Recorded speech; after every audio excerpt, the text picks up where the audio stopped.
हरे कृष्णा। श्रीमद् भागवतम दशम स्कंद पहला अध्याय। उससे पहले भूमिका कृष्ण बुक से श्रील प्रभुपाद जी के। सामान्यतया मुक्त आत्माएं ही भगवान की लीलाओं का श्रवण एवं आस्वादन करती है। सामान्यतया मुक्त आत्माएं ही भगवान की लीलाओं का श्रवण एवं आस्वादन करती है। जो बद्ध जीव है ये तो किसी सामान्य व्यक्ति के भौतिक कार्यकलापों की कहानियाँ पढ़ने में रुचि लेते हैं। यद्यपि भगवान के दिव्य कार्यकलापों से संबंधित ऐसी कथाएं श्रीमद् भागवत तथा अन्य पुराणों में पाई जाती है, तथापि बद्ध जीव सामान्य कथाओं को पढ़ना पसंद करता है। ये कृष्ण की लीलाओं की कथाओं को पढ़ने में उतनी रुचि नहीं लेते। भगवान कृष्ण की लीलाओं के वर्णन इतने आकर्षक है कि ये सभी श्रेणी के मनुष्य के लिए असाध्य है। इस संसार में 3 श्रेणी के मनुष्य है। पहली श्रेणी मुक्त आत्माओं की है, दूसरी श्रेणी उन लोगों की है जो मुक्त होना चाहते हैं, और तीसरी श्रेणी भौतिकतावादी मनुष्य की है। भगवान कृष्ण की लीलाएं इन 3 श्रेणी के व्यक्तियों द्वारा पठनीय है। मुक्त आत्माओं को भौतिकतावादी कार्यकलापों में कोई रुचि नहीं होती।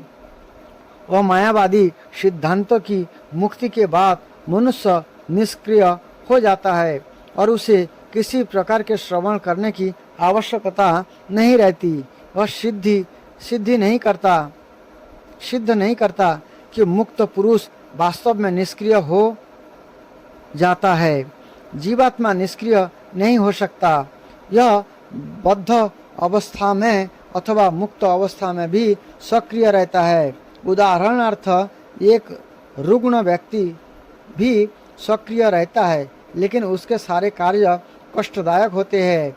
वही व्यक्ति रोग मुक्त होने पर भी सक्रिय रहता है, लेकिन रोग मुक्त अवस्था में उसके सारे कार्यकलाप आनंदमय होते हैं। इसी प्रकार से मायावादी लोग रुग्ण अवस्था से किसी तरह मुक्ति पाने का प्रयास करते हैं, लेकिन इन्हें स्वस्थ अवस्था के कार्यकलापों का कोई ज्ञान नहीं रहता। जो लोग वास्तव में मुक्त है और ज्ञान से ओतप्रोत है, ये कृष्ण के कार्यकलापों का श्रवण करते हैं। ऐसी व्यस्तता आध्यात्मिक क्रिया है, शुद्ध आध्यात्मिक क्रिया है। ये कृष्ण भावनामृत के जो कार्यकलाप का श्रवण करना है, ऐसी व्यस्तता शुद्ध आध्यात्मिक क्रिया है। जो लोग सचमुच मुक्त है उनके लिए अनिवार्य है कि ये कृष्ण की लीलाओं का श्रवण करे। मुक्त अवस्था प्राप्त व्यक्ति के लिए यह परम आस्वादनीय विषय होता है। साथ ही यदि मुक्ति के इच्छुक व्यक्ति भगवत गीता तथा श्रीमद् भागवतम जैसे कथाओं का श्रवण करते हैं तो उनका मुक्ति का मार्ग स्पष्ट हो जाता है।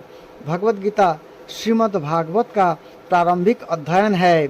भगवत गीता का अध्ययन करने से मनुष्य भगवान कृष्ण की स्थिति से पूर्ण अवगत हो जाता है, और जब यह कृष्ण के चरण कमलों में स्थित होता है तो वह श्रीमद् भागवत में वर्णित कृष्ण की कथाओं को समझता है।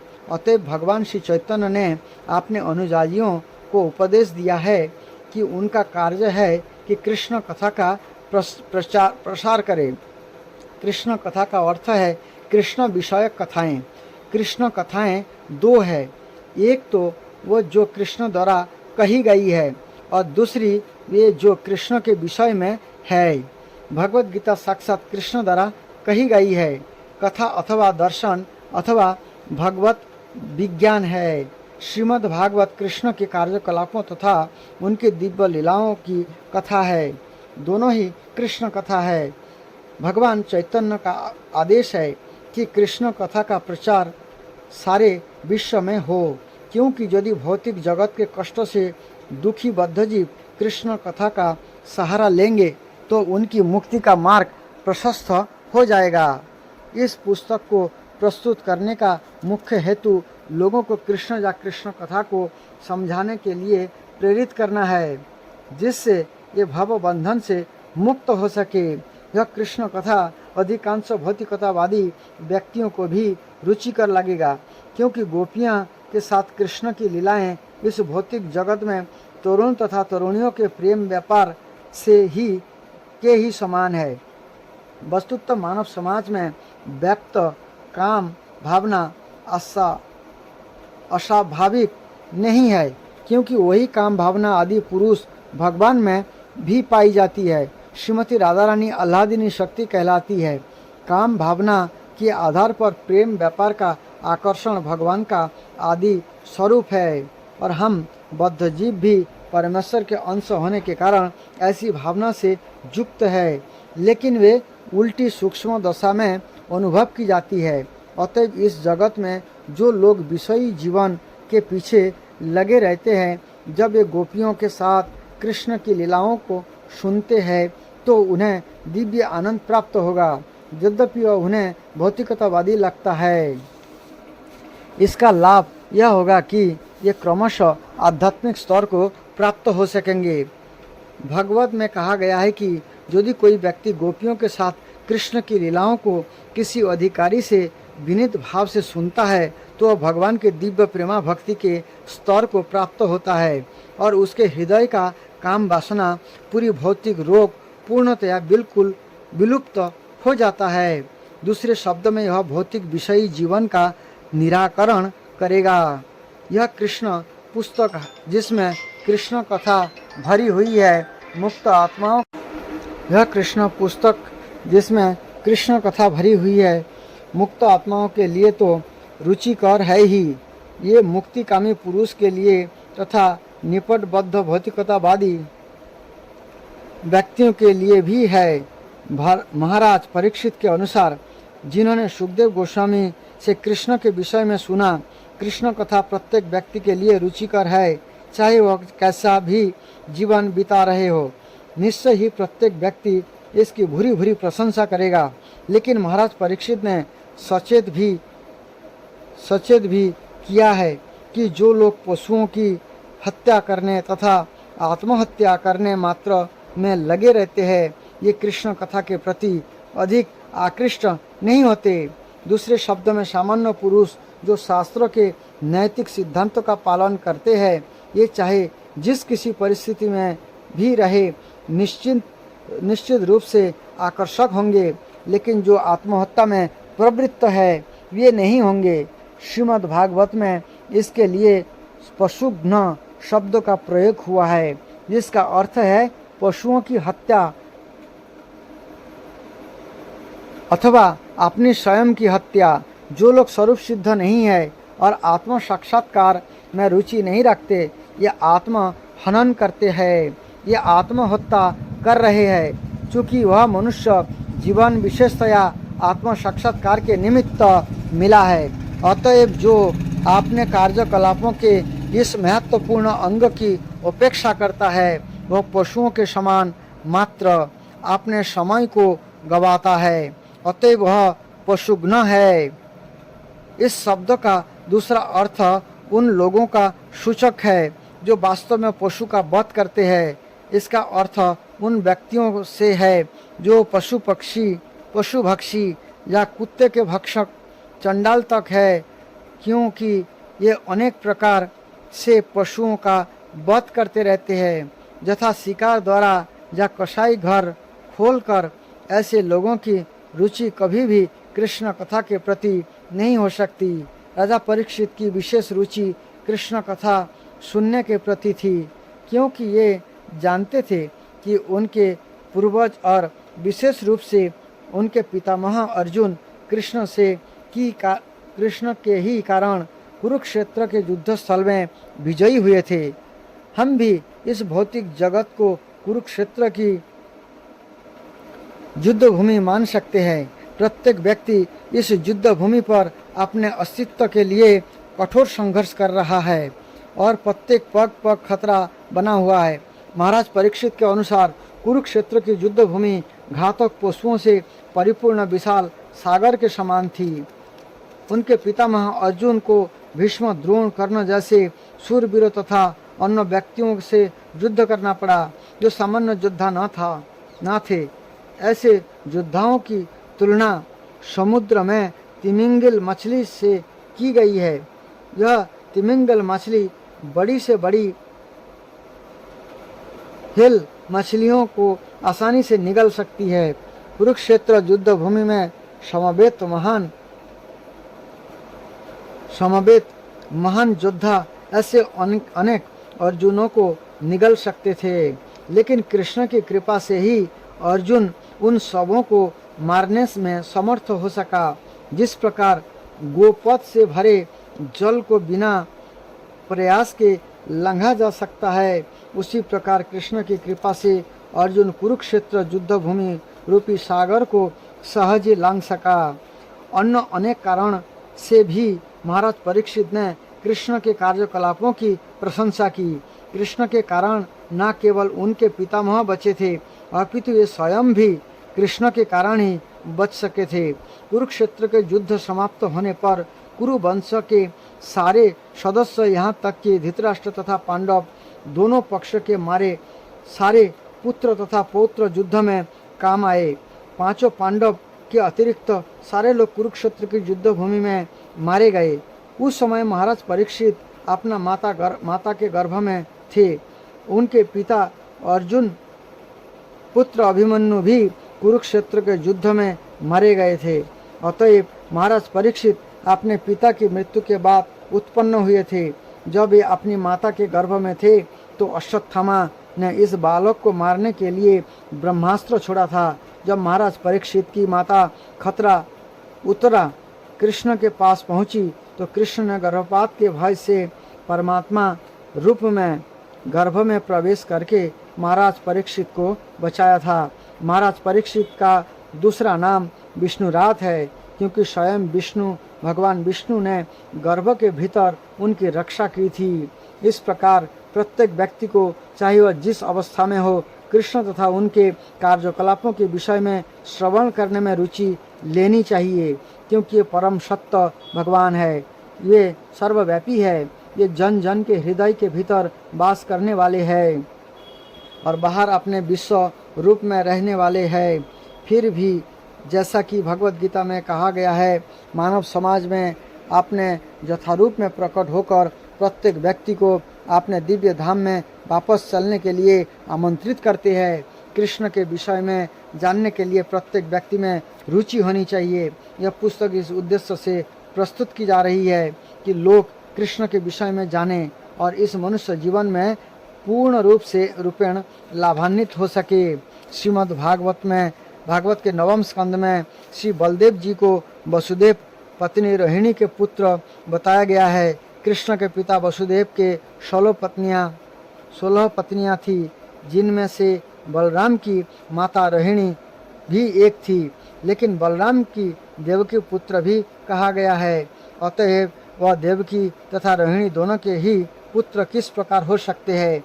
महाराज परीक्षित ने सुखदेव गोस्वामी से एक प्रश्न भी पूछा था और इसका उत्तर यथा समय दिया जाएगा। महाराज परीक्षित ने सुखदेव गोस्वामी से यह भी पूछा कि वसुदेव के पुत्र रूप में प्रकट होते ही श्री कृष्ण को क्यों तुरंत गोकुल वृंदावन में नंद महाराज के यहाँ पहुँचाया गया। ये वह भी जानना चाहते थे कि वृंदावन तथा मथुरा में रहते हुए कृष्ण ने कौन कौन से कार्य किए। इसके अतिरिक्त ये वह जानने के लिए विशेष उत्सुक थे कि उन्होंने अपने मामा कंस का वध क्यों किया। उनकी माता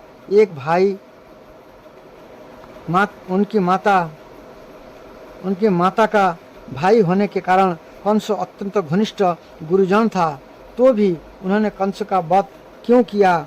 उन्होंने यह भी पूछा कि भगवान कृष्ण कितने वर्षों तक मानव समाज में रहे और कितने वर्षों तक द्वारका के राज्य पर शासन किया और यहाँ उन्होंने कितनी पत्नियां शिकार की। क्षत्रिय राजा सामान्यतः एक से अधिक पत्नियां शिकार कर सकता है।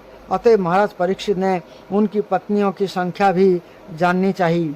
इस पुस्तक का विषय है महाराज परीक्षित द्वारा पूछे गए इन तथा अन्य प्रश्नों का सुखदेव गोस्वामी द्वारा समाधान। महाराज परीक्षित तथा सुखदेव गोस्वामी की स्थिति अत्यंत विलक्षण है। महाराज परीक्षित कृष्ण की दिव्य लीलाओं को श्रवण करने के लिए उत्सुक पात्र श्रोता है और सुखदेव गोस्वामी उनका वर्णन करने वाले उपयुक्त पात्र वक्ता है। यदि ऐसा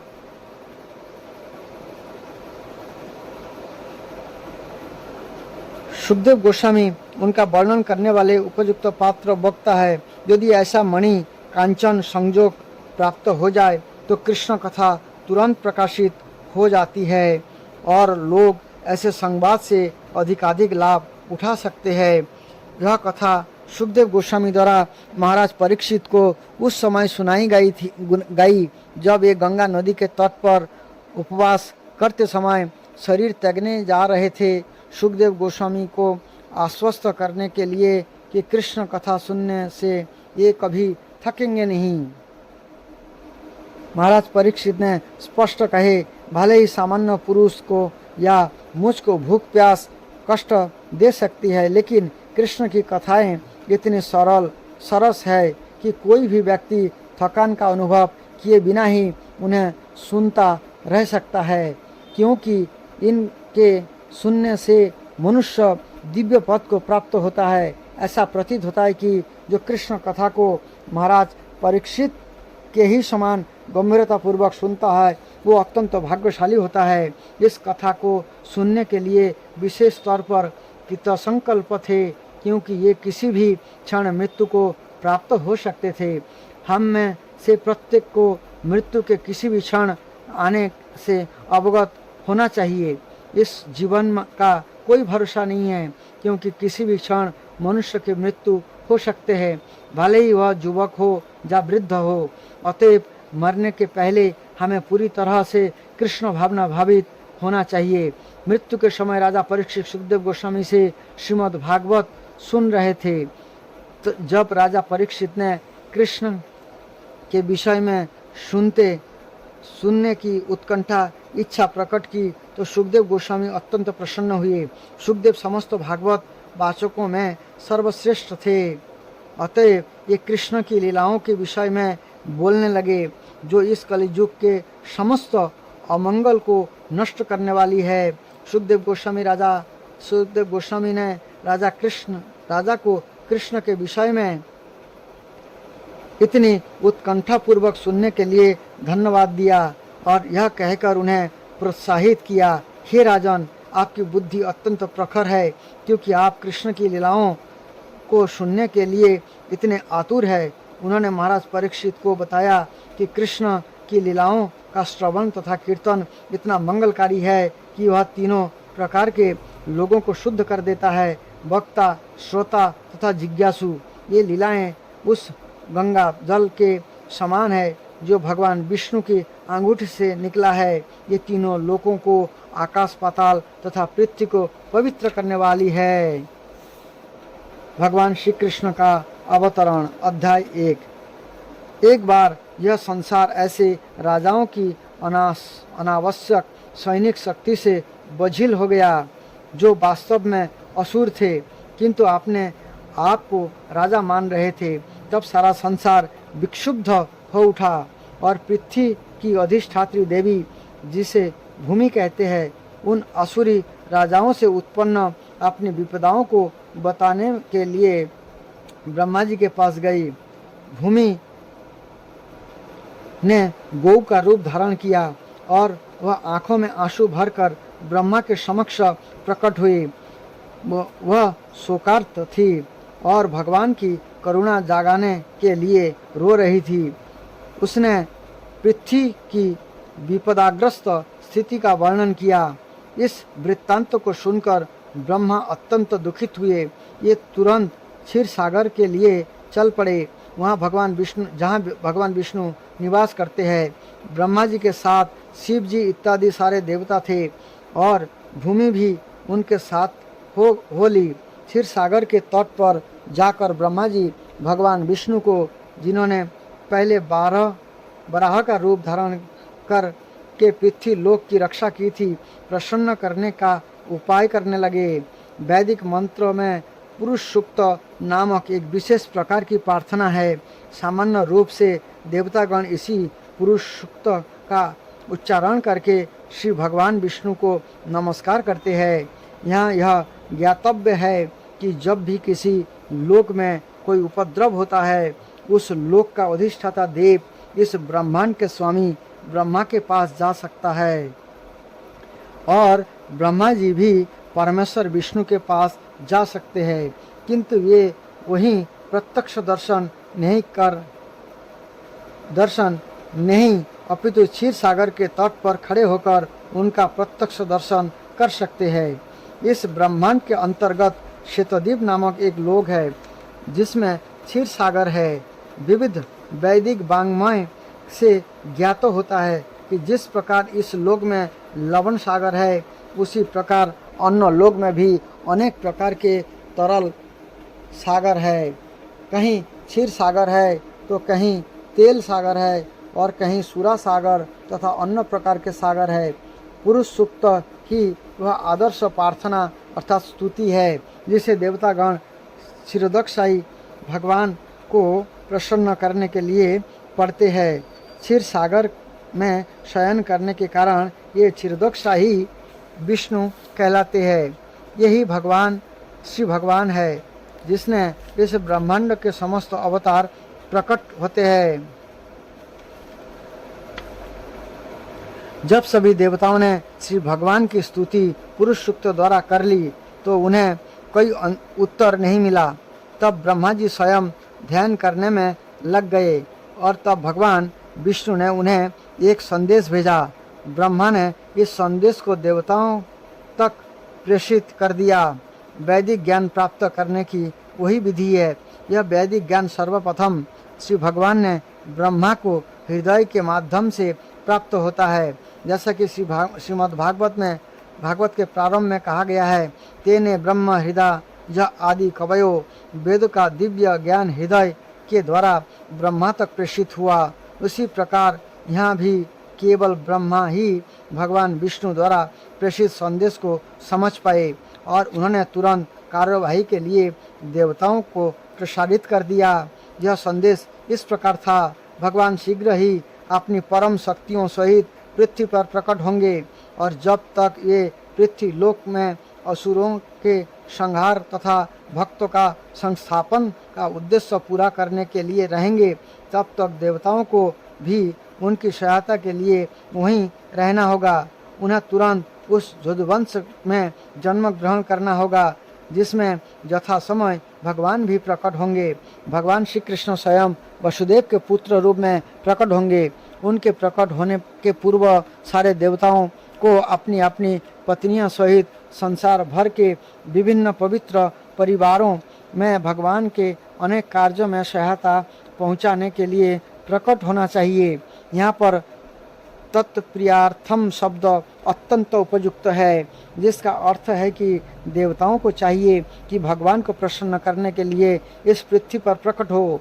दूसरे शब्दों में, कोई भी जीव जो भगवान को प्रसन्न करने के लिए ही जीवित रहता है वो देवता है।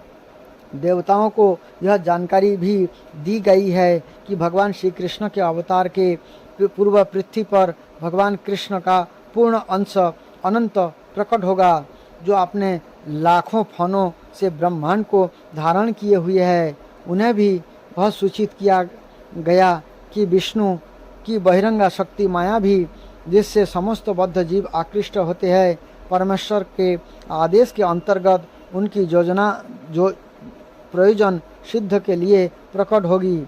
समस्त देवताओं तथा भूमि को भी मधुर वचनों से आदेश तथा सांत्वना देने के पश्चात समस्त प्रजापतियों के पिता ब्रह्मा जी अपने धाम सर्वोच्च लोक ब्रह्मलोक को चले गए। यदुवंश का नायक राजा सूरसेन माथुरा प्रदेश जिसमें माथुरा नगर आते हैं तथा साथ ही सूरसेन नामक जनपद पर जिसका नाम उन्हीं के नाम पर रखा गया था, शासन कर रहा था। राजा सूरसेन के शासन के कारण मथुरा नगरी समस्त यदु राजाओं की राजधानी बन गई। मथुरा इसलिए भी राजधानी बनी क्योंकि यदुओं का परिवार अत्यंत पवित्र था और ये जानते थे कि मथुरा ही ऐसा स्थान है जहाँ द्वारका के ही समान श्री कृष्ण का नित्य निवास रहता है।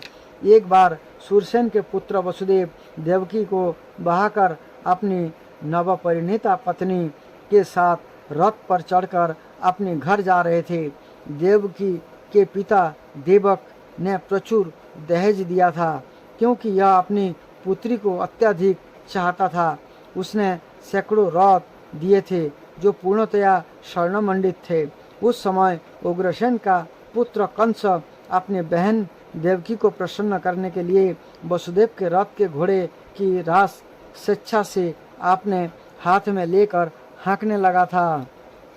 वैदिक सभ्यता की प्रथा अनुसार जब कन्या का विवाह होता है तो उनका भाई अपने बहन तथा अपने बहनोई को उनके घर ले जाता है। नवविवाहिता कन्या को अपने पिता के परिवार का बिछो ना खले, इसलिए भाई उसके साथ तब तक जाती है जब तक वह अपनी ससुराल ना पहुंच जाए। देवक ने जो पूरा दहेज दिया था वह इस प्रकार था: स्वर्ण हारों से मंडित 4,400 हाथी, 15,000 सुसज्जित घोड़े तथा 1,800 रथ। उसने अपनी पुत्री के साथ जाने के लिए 200 सुंदर बालिकाएं भी भेजने की व्यवस्था की थी। क्षत्रियों की विवाह प्रणाली, जो भारत में आप भी प्रचलित है, बताती है कि जब क्षत्रियों का विवाह हो तो दुल्हन के अतिरिक्त उसकी कुछ दर्जन तरुण सहेलियां भी राजा के घर जाएं। रानी की अनुचरियां दासी कहलाती है, किंतु वास्तव में ये रानी की सहेलियों की तरह कार्य करती है। यह प्रथा अनादि काल से प्रचलित है और कम से कम 5,000 वर्ष पूर्व भगवान कृष्ण के अवतार के भी पहले से खोजी जा सकती है। इस प्रकार वसुदेव अपनी पत्नी देवकी के साथ 200 सुंदर कन्याएं भी लेते आए। जब दूल्हा तथा दुल्हन रथ में जा रहे थे तो इस शुभ मुहूर्त की जानकारी देने के लिए अनेक प्रकार के बाजे बज रहे थे। शंख, बिगुल, ढोल तथा मृदंग एक साथ मिलकर मधुर संगीत समूह वादन की ध्वनि उत्पन्न कर रहे थे। जुलूस अत्यंत मनोहर ढंग से निकल रहा था और कंस रथ को हाँक रहा था। तभी आकाश से अचानक एक आश्चर्यजनक ध्वनि गूंजी, जिससे विशेष रूप से कंस को उद्घोषित किया। हे कंस, मतलब कंस का नाम लेकर के बोला, हे कंस, तुम कितने मूर्ख हो। तुम अपनी बहन तथा बहनोई का रथ हाँक रहे हो, किंतु तुम यह नहीं जान रहे कि तुम्हारी इसी बहन की 8वीं संतान तुम्हारा वध करेगी। कंस भोजवंशी उग्रसेन का पुत्र था। कहा जाता है कि कंस समस्त भोजवंशी राजाओं में से सर्वाधिक आसुरी था, अर्थात दुष्ट था। आकाशवाणी सुनते ही उसने देवकी के केस पकड़ लिया और उसे अपनी तलवार से मारना चाहा। वसुदेव को कंस के इस दुर्व्यवहार पर आश्चर्य हुआ, अतः ही आपने इस क्रूर निर्लज्ज साले को शांत करने के उद्देश्य से अत्यंत तर्क तथा प्रमाण सहित इस प्रकार बोले, हे मेरे प्रिय साले कंस, तुम भोजवंश के सर्वाधिक प्रसिद्ध राजा हो और लोग तुम्हें महानतम योद्धा तथा पराक्रमी के रूप में जानते हैं। आखिर तुम इतने क्रुद्ध क्यों हो गए कि अपनी बहन को उसके विवाह के शुभ अवसर पर मारने के लिए उद्धत हो गए हो? तुम अपनी मृत्यु से इतने भयभीत क्यों हो? मृत्यु तुम्हारे जन्म के साथ ही उत्पन्न हो चुकी है। जिस दिन तुमने जन्म ग्रहण किया उसी दिन से तुम्हारी मृत्यु प्रारंभ हो गई है। मान लो कि तुम 25 वर्ष के हो, इसका अर्थ यह हुआ कि तुम पहले ही 25 वर्ष मर चुके हो। तुम हर साल हर क्षण मर रहे हो, तो फिर मृत्यु से इतना क्यों डर रहे हो? अनंतः मृत्यु अवश्यंभावी है। चाहे आज मरो जा 100 वर्ष बाद, तुम मृत्यु से बच नहीं सकते, तो फिर मृत्यु से इतना क्यों डरते हो? वस्तुतः मृत्यु का अर्थ है इस वर्तमान शरीर का विनाश। जैसे ही वह वर्तमान शरीर कार्य करना बंद कर देता है और भौतिक प्रकृति के पंच तत्व में मिल जाता है, तो शरीर के भीतर की आत्मा शरीर के वर्तमान कर्म तथा उनके फलों के अनुसार दूसरा शरीर ग्रहण करती है। यह मनुष्य से सड़क पर चलने के समान है। मनुष्य अपना पांव आगे बढ़ाते हैं और जो ही उसे विश्वास हो जाता है कि उसका पांव ठोस भूमि पर पड़ा है, तो यह दूसरा पांव उठाता है। इसी प्रकार वह शरीर भी एक के साथ दूसरे शरीर में बदलता रहता है और आत्मा देहांतरण करती रहती है। देखो ना, कितनी सतर्कता से पौधे का कीड़ा एक टहनी से दूसरे में जाता है। उसी प्रकार जब उच्च अधिकारी यह निर्णय लेते हैं कि अगला शरीर कैसा हो, तो जीव अपना शरीर बदल देता है। जब तक जीव इस भौतिक संसार में बद्ध रहता है, तब तक उसे एक के बाद दूसरा भौतिक शरीर ग्रहण करना होगा।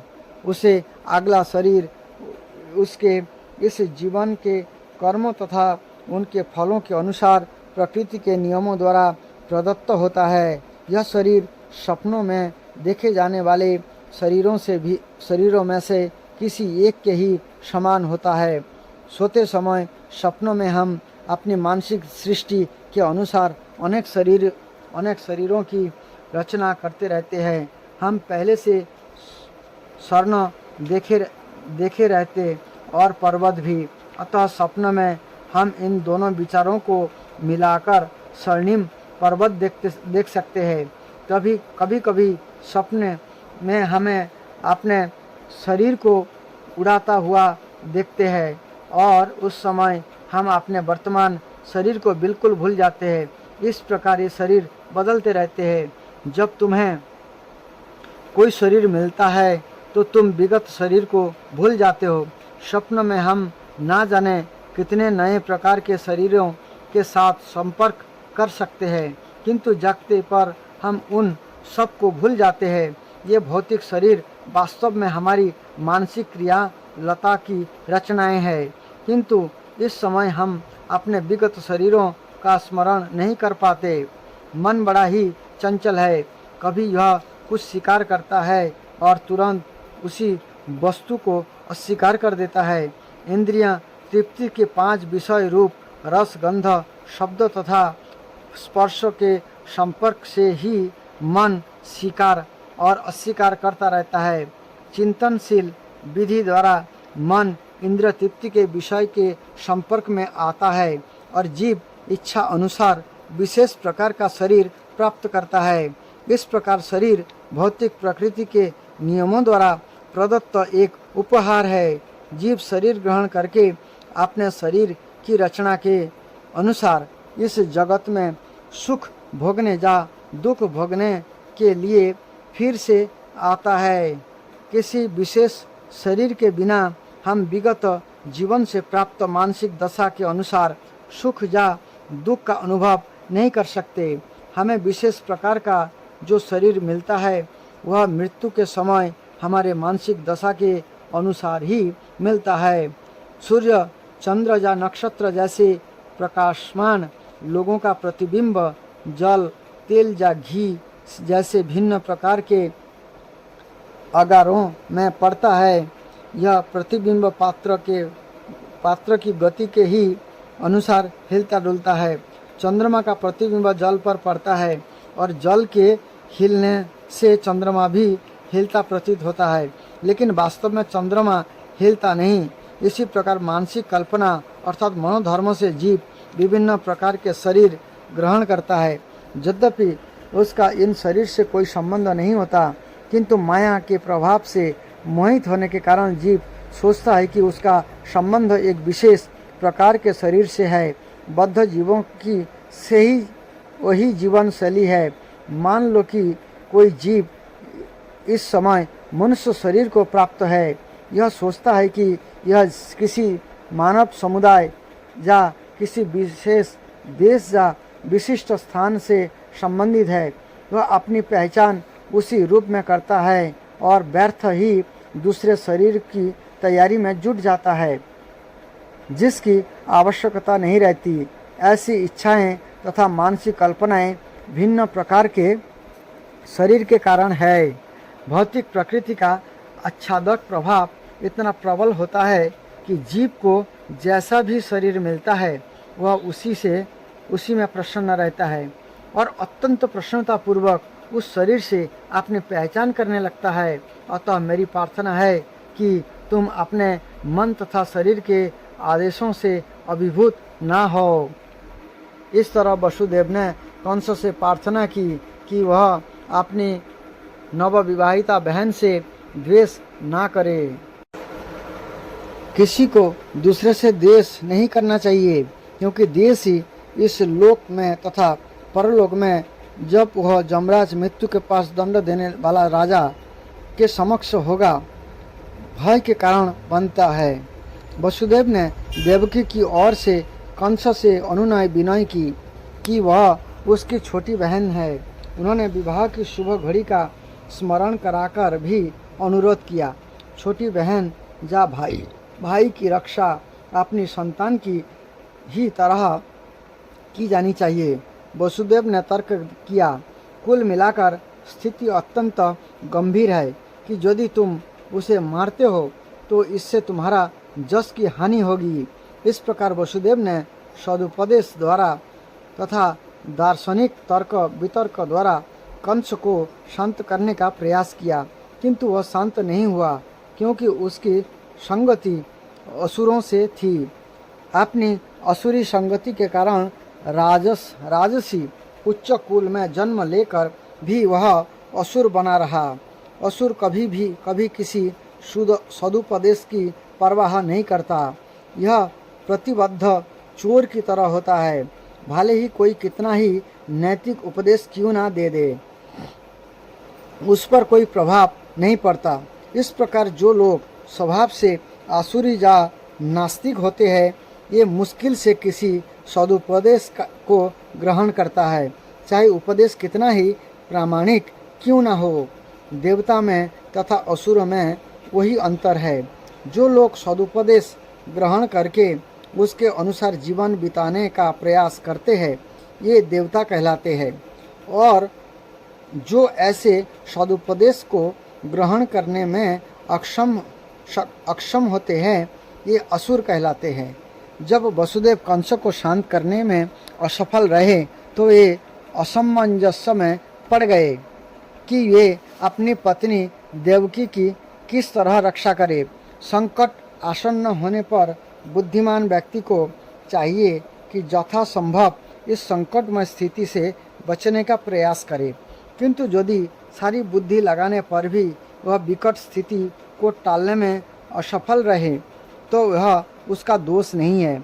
मनुष्य को चाहिए कि जहाँ तक हो सके अपना कर्तव्य निभाएं, किंतु यदि उसका प्रयास विफल रहे तो उसमें उसका दोष नहीं है।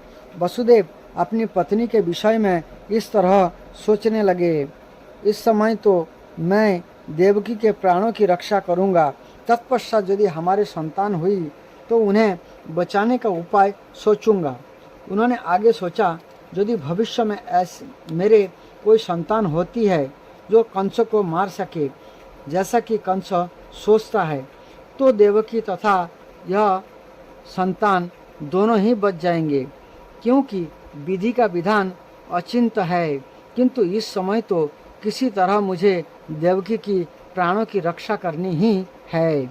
इसका कोई भरोसा नहीं कि जीव किस तरह किसी विशेष प्रकार के शरीर से संपर्क करे। ठीक वैसे ही जैसे कि दहकती अग्नि का कोई भरोसा नहीं कि जंगल में वह किस प्रकार एक विशेष प्रकार के काष्ठ के संपर्क में आते हैं। जब जंगल में अग्नि अर्थात दावाग्नि जलती लगती है तो वह देखा जाता है कि दहकती अग्नि वायु के प्रभाव से एक वृक्ष को फलांग कर दूसरे को चपेट में ले लेती है। इसी तरह जीव अपने कर्तव्यों का पालन करने में चाहे कितना ही सतर्क क्यों ना रहे, तो भी उसके लिए यह जान पाना अत्यंत कठिन होता है कि अगले जीवन में उसे कैसा शरीर प्राप्त होने वाला है।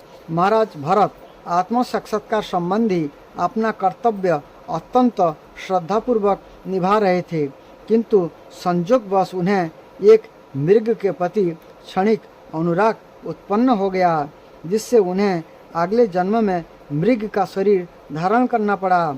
अपनी पत्नी की रक्षा का उपाय सोचकर वसुदेव अत्यंत पापी कंस से ससम्मान बोले। कभी कभी ऐसा होता है कि वसुदेव जैसे पुरुष को कंस जैसे परम पापी व्यक्ति की चाटुकारिता करनी पड़ती है।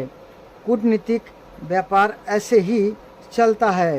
यद्यपि वसुदेव अत्यधिक खिन्न थे, किंतु ऊपर से ये मुस्कुराने लगे। कंस अति निर्दय था, इसलिए उन्होंने इस निर्लज्ज को इस प्रकार संबोधित किया। हे मेरे प्रिय कंस, तुम यह मान लो कि तुम्हें अपनी बहन से कोई खतरा नहीं है।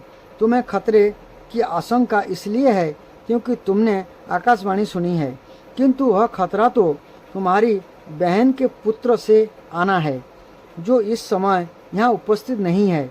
और कौन जानता है कि भविष्य में पुत्र हो जा नहीं। इस विचार से तुम अभी सुरक्षित हो, ना ही तुम्हें अपनी बहन से डरने का कोई कारण है। यदि इसके पुत्र उत्पन्न होते हैं तो मैं वचन देता हूँ कि मैं उन सबों को लाकर आवश्यक कार्यवाही के लिए तुम्हें तुम्हारे समक्ष प्रस्तुत करता रहूँगा। कंस वसुदेव के वचनों के महत्व को जानता था और वह उनके तर्क से आश्वस्त हो गया। फलतः उस समय वह अपनी बहन के जघन्य वध से विरत हो गया। इस प्रकार वसुदेव प्रसन्न हुए और उन्होंने कंस से निर्णय की प्रशंसा की तथा अपने घर लौट आए। तत्पश्चात देवकी के प्रति वर्ष एक संतान हुई। समय आने पर वसुदेव तथा देवकी के 8 पुत्र तथा एक कन्या को जन्म दिया। जब पहला पुत्र उत्पन्न हुआ तो वसुदेव अपने वचन के अनुसार उसे कंस के पास तुरंत ले आए। कहा जाता है कि वसुदेव अपने वचन के लिए अत्यंत विख्यात थे और वे अपना जस बनाए रखना चाहते थे। यद्यपि नवजात पुत्र को कंस के हाथों में सौंपना वसुदेव के लिए अत्यंत कष्टप्रद था, किंतु इससे कंस अत्यंत प्रसन्न हुआ। यह वसुदेव के आचरण में सब आचरण से कुछ दयार्द हो उठा। यह अत्यंत आदर्श घटना है। वसुदेव जैसे महात्मा के लिए अपना कर्तव्य पालन करते हुए कुछ भी कष्ट नहीं होता। वसुदेव जैसा विद्वान पुरुष बिना हिचक के अपना कर्तव्य पालन करता है, जबकि कंस जैसा असुर कोई भी घृणित कर्म करने में कभी हिचकता नहीं। इसलिए कहा गया है कि साधु पुरुष सभी प्रकार का कष्टमय जीवन सहन कर सकता है। विद्वान पुरुष अनुकूल परिस्थितियों की प्रतीक्षा किए बिना अपना कार्य कर सकता है। कंस जैसा निस्संस व्यक्ति कोई भी पाप कर सकता है और एक भक्त भगवान को प्रसन्न करने के लिए सब कुछ नछबर कर सकता है। वसुदेव के व्यवहार से कंस संतुष्ट हो गया। वह यह देखकर आश्चर्यचकित था कि वसुदेव ने अपने वचन का पालन किया। अतः उन पर दयालु तथा प्रसन्न होकर इस प्रकार बोलने लगा, हे वसुदेव, इस पुत्र को मुझे भेंट करने की कोई आवश्यकता नहीं है। मुझे इस पुत्र से कोई खतरा नहीं है। मैंने सुना है कि तुम्हारा तथा देवकी का 8वां पुत्र मुझे मारेगा, तो फिर मैं इस पुत्र को व्यर्थ ही क्यों स्वीकार करूं? तुम इसे वापस ले जा सकते हो। जब वसुदेव अपने प्रथम पुत्र को लेकर घर लौट रहे थे तो यद्यपि ये कंस के व्यवहार से प्रसन्न थे, तथापि उन्हें उस पर विश्वास नहीं हो रहा था, क्योंकि ये जानते थे कि कंस किसी के बस में नहीं है। एक नास्तिक पुरुष कभी भी अपने वचन का पक्का नहीं हो सकता। जो व्यक्ति अपनी इंद्रियों को बस में नहीं रख सकता, वह अपने संकल्प में किस प्रकार दृढ़ हो सकता है। महान राजनीतिज्ञ चाणक्य पंडित ने कहा है, कभी भी किसी कूटनीतिज्ञ या स्त्री पर विश्वास ना करना। जो लोग अनियंत्रित इंद्रिय तृप्ति में आसक्त है, ये कभी भी सत्यनिष्ठ नहीं हो सकता, ना कभी उन पर विश्वास किया जा सकता है। उस समय कंस के पास महर्षि नारद आए। उनको जानकारी मिली कि कंस ने वसुदेव पर दयार्द होकर पहले नवजात शिशु को लौटा दिया है। नारद अत्यधिक उत्सुक थे कि जितनी जल्दी हो सके भगवान कृष्ण अवतार ले। अतः उन्होंने कंस को सूचित किया कि एक और वृंदावन में नंद महाराज जैसे महापुरुष तथा ग्वाल एवं बालों की पत्नियां और दूसरी ओर वसुदेव, उनके पिता सूरसेन तथा जदुवंशी विष्णु कुल में उत्पन्न उनके सारे संबंधी तथा उनके मित्र एवं शुभचिंतक सभी वास्तव में देवता है। नारद ने कंस को आगाह किया कि वह उन सब से सावधान रहे, क्योंकि कंस तथा उसके सारे मित्र एवं सलाह देने वाले सभी असुर थे। असुरगण सदैव देवताओं से भयभीत रहते हैं। इस प्रकार नारद से विभिन्न परिवारों से देवताओं के प्रकट होने की जानकारी प्राप्त करके कंस तुरंत चौकन्ना हो गया।